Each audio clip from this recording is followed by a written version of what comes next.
نبی کریم صلی اللہ تعالی علیہ وسلم کی جو نبوت ہے،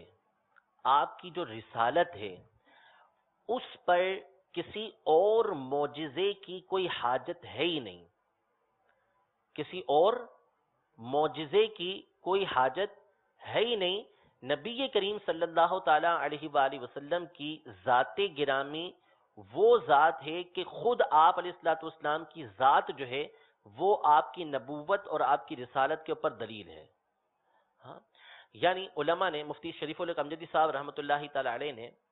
ایک مقام پر یہ لکھا ہے کہ حضور علیہ الصلوۃ والسلام نے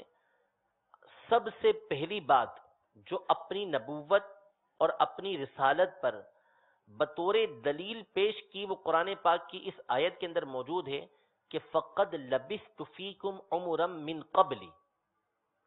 کہ میں نے اپنی زندگی کا ایک حصہ تمہارے درمیان گزارا ہے. اس سے پہلے، نبوت کے اعلان سے پہلے،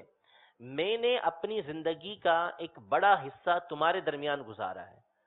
افلا تعقلون، تو کیا تم عقل نہیں رکھتے، سمجھ بوجھ نہیں رکھتے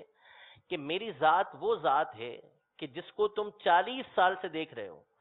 کہ اس کے اندر کیسا صدق و امانت پایا جاتا ہے، کیسی خیر خواہی اس کے اندر پائی جاتی ہے، کیسی اعلیٰ صفات اللہ تبارک و تعالی نے اس ذات کے اندر ودیعت کی ہیں، کیسی کیسی صفات اللہ تبارک و تعالی نے اس ذات کے اندر رکھی ہیں، کیسی خوبیاں اس ذات کے اندر اللہ تبارک و تعالی نے بنائی ہیں.